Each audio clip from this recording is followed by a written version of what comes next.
Hello everyone, thanks for joining me today for another topic. Today I want to talk to you about irony, okay? But before we get into that, let me just say, please take a look at the social media site I have for you. It's for you to openly share your ideas, thoughts, and views, and the content is for you and by you. So feel free to join, it's free, share your ideas. You may be able to help someone or someone help you. So please feel free to take a look at it. So, like I say, the content is for you and by you. Now, as I said before, today I want to talk to you about irony. Irony is something where the outcome is different than what's expected. Okay? And when I was thinking about this the other day, I was thinking about something that happened to my father back when I was a kid, and I want to share that. And then we'll go on to the next thing. But anyway, I remember being with my dad, and my father trained show horses. And one of the guy's horses he trained called him on the phone, and he was talking to my dad, and my dad just put the phone down. So I'm wondering what happened, because my father never said anything. So the man called back. My dad told his assistant, hang that phone up. And his assistant said, well, he wants to talk to you. He says, hang that phone up. Now, keep in mind, the guy that was calling, my father trained his horses, the man was worth millions. The last I can remember before he died, he was worth like $60 million, okay? So, but what I noticed is that my father's approach to the whole thing, when his assistant asked him why he didn't take the call, and what it was, the man hung the phone up in his face. That's what he did. He hung up in my father's face. And instead of my father blowing up, he just didn't talk to him again. And he told his assistant, he says, he needs me more than I need him. He cannot come down here and do what I can do. And my father calmly went on about his day.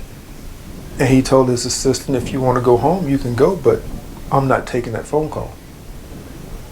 So when I think about that, watching my dad and how he stood his grounds, and just because the man had money, my father didn't sacrifice his morals or beliefs or allow someone to put him down.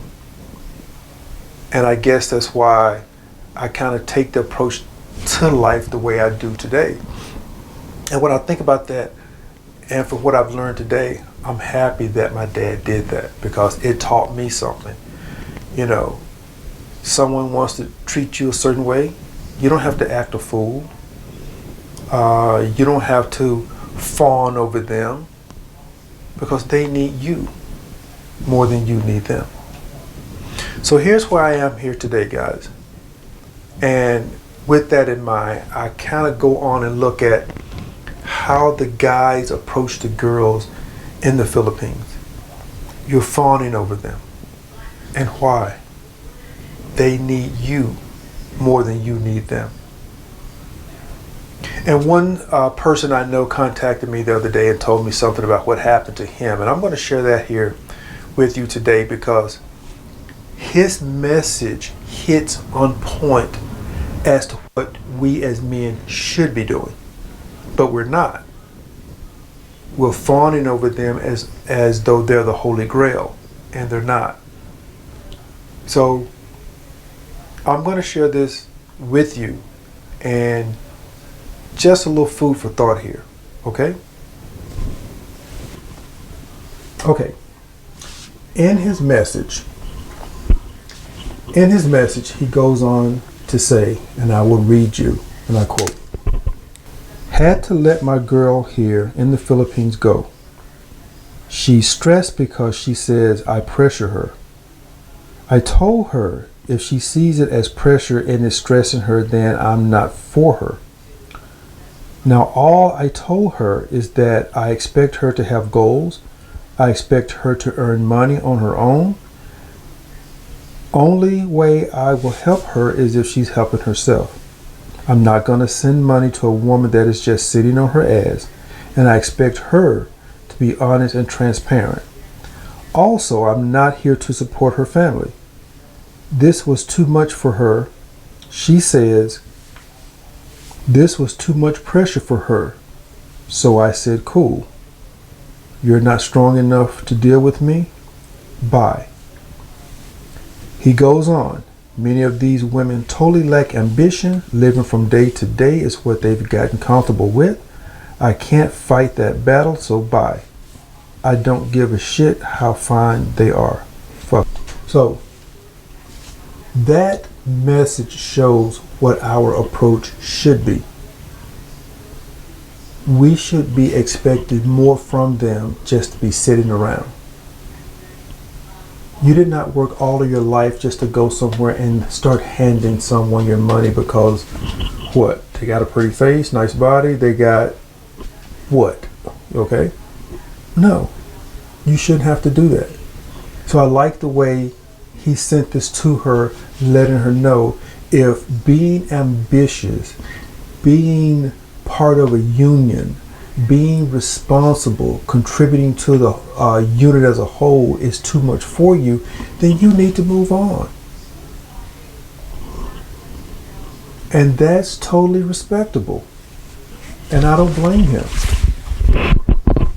You don't have time to be sending money for someone to sit around and live off your benefit, because at that point it's not a relationship, it's a parent-child relationship. Okay, it's not a equal relationship, because all the benefit is going one way. No relationship will last without reciprocity, because if one person doing all the giving, you're going to eventually become resentful of the other person and get tired of giving. And once you get tired of giving, then what happens? They're going to leave you anyway. So in the end, you really never have anything. Okay? You never have anything because they're only with you for the benefit that comes with you. Now, one more thing I want to share with you, and this came from another individual who had a similar situation, and he was kind of telling me something that happened to him, and I want to share with you what he said. He wrote, "They are getting more worthless in the sense that they don't even try to be nice and pleasing to you. Then I could understand asking for help cause I want to be nice back. They just want money without doing anything, and they want it now." So here we are. Two men who have seemed to have gotten the point. Okay? They see what's happening. It is getting so bad that they don't even try to be nice to you anymore. They go straight for the jugular. Give me some money. And one thing I've noticed, or one thing I thought about, these so-called passport bros. And I think I've said this before. They created the monster that they're running from. And they're going to go to these other countries and create that same monster. Okay? And I can already see it happening because these girls don't play. Once they say hello, the next question is, can you help me? Okay? They're not trying to get to know you. Okay? They don't care how you're doing, care what your name is. Can you help me? And that's where we are. So, with this in mind, please understand, before you start handing over what you work so hard for, take the time and vet these girls.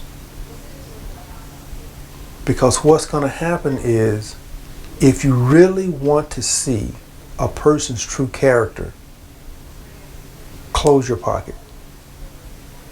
Once you close your pocket, you'll see what their true character is. Okay? Take the time to join the social media site. I'm looking forward to hearing from you guys.